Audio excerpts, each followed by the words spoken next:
In the common eye, the image of the Aghori is one of shock and disturbance. A man walking naked on the burning grounds, smeared with ash, holding a skull, chanting mantras that sound otherworldly. For many, this image is either terrifying or dismissed as madness. Yet in truth, the nakedness of an Aghori is one of the deepest spiritual statements ever made in the history of Sanatan Dharma. It is not about shamelessness, nor is it about eccentricity. It is a direct strike at the very roots of identity, illusion, and bondage. To understand why Aghoris walk naked, we must return to the foundations of Dharma itself.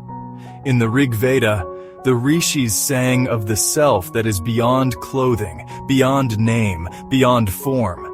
The Upanishads tell us that the Atman is untouched, like the sky, never wet, never dry, never burnt, never cut. The Aghori, in his nakedness, is declaring, I am that Atman.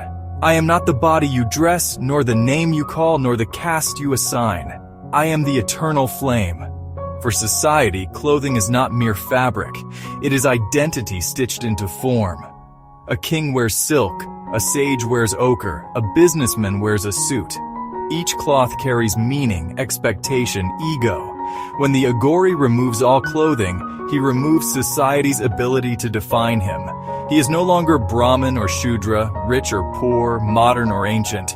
He is simply a being, unmasked, raw, unconditioned. But let us go deeper. In Sanatan philosophy, shame, laja, is tied to duality. Shame can exist only when there is I and you. When the Aghori stands naked on the cremation ground, he is not merely without fabric, he is without duality. The shame that ordinary people feel is born from comparison, from judgment, from the fear of another's gaze. The Aghori dissolves this gaze. He no longer lives in the dimension of judgment. For him, the only gaze is that of Mahakal, the timeless one.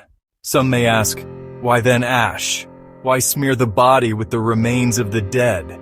The ash is the great equalizer. Whether you are a king or a beggar, your body will end in the same ash. By wearing it, the Aghori reminds himself and the world that the body, dressed or naked, is temporary. When you see an Aghori walk unclothed, smeared with this ash, you are seeing a man who has already attended his own funeral, who has already walked beyond the illusions that bind most of us. Most people live entire lifetimes within masks. We hide behind clothes, behind titles, behind curated appearances, but the soul knows this burden. Somewhere deep inside, every human being longs to be free from masks. The Aghori simply makes that longing visible. He embodies what we secretly wish for, the courage to be utterly ourselves, beyond judgment.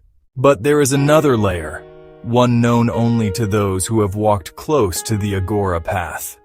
The nakedness of the Aghori is not only physical, it is a meditation. Without clothing, the senses are sharpened. The body feels the heat of the sun, the chill of the wind, the bite of the insect, the burn of the fire. Each sensation becomes raw, unfiltered. This heightening of experience is not for indulgence, it is for transcendence. When the senses are pushed to their extreme, the mind has only two choices: madness or liberation. The Aghori chooses liberation, and there is more still. To the Aghori, nakedness is symbolic of truth itself. The scriptures call truth Nagna Satya, the naked truth. For the truth has no ornament, no decoration, no veil. It stands bare, often harsh, often uncomfortable, but always pure. When the Aghori walks naked, he is declaring his alliance with this truth. He is saying, I will not veil myself for your comfort. I will stand in the rawness of reality. In Tantra, clothing is also symbolic of Maya, the cosmic illusion. Each layer we wear represents another layer of ignorance: family name, social expectation, desire, fear. To peel off these layers is the essence of sadhana. For the householder, this peeling is metaphorical. For the Aghori, it is literal. Nakedness is the final stripping of Maya. What remains is the self alone. And yet, let me share a secret known only to a few.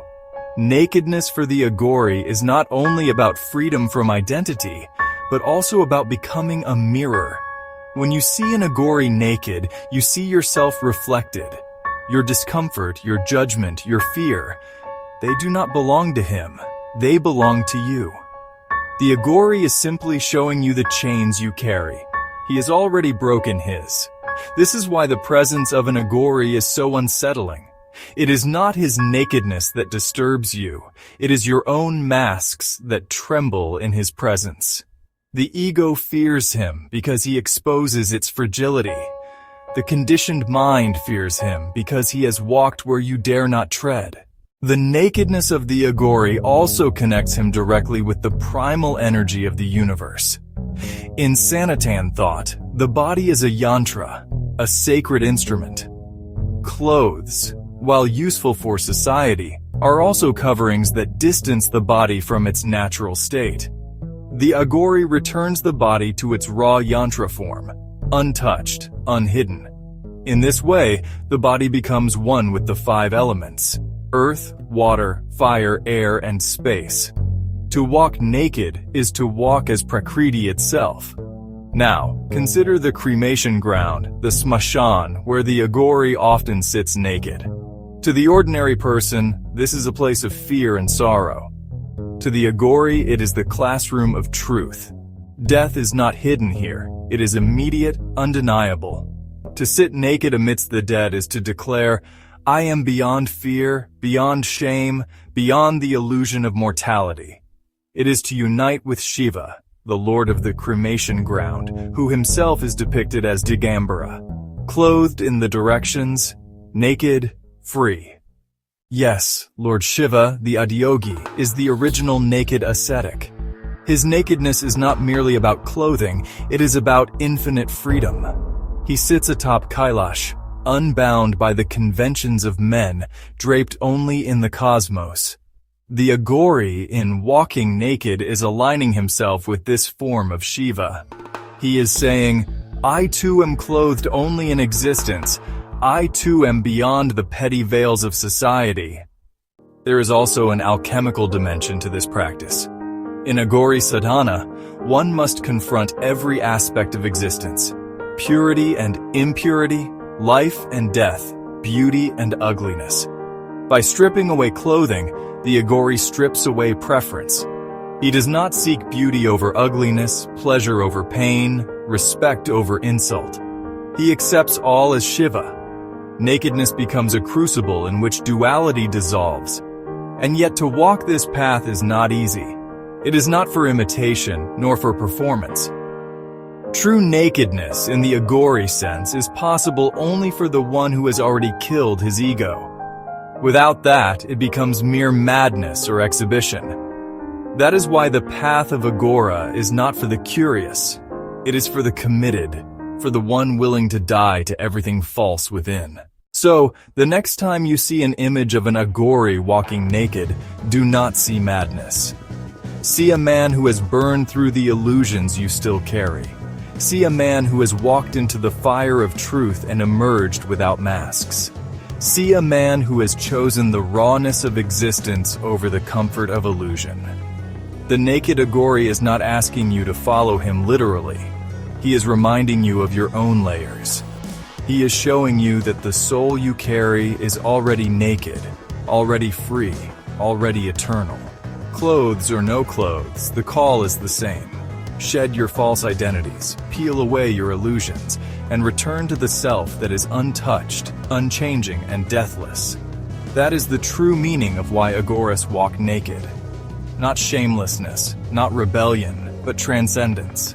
Beyond shame, beyond identity, beyond fear, they stand as the living embodiment of Shiva, free, fierce, and eternal.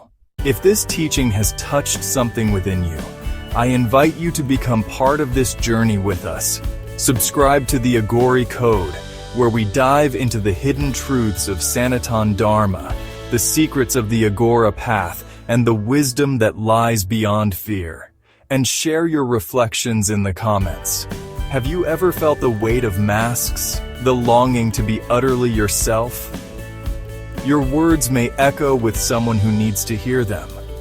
Let us walk this path of truth together.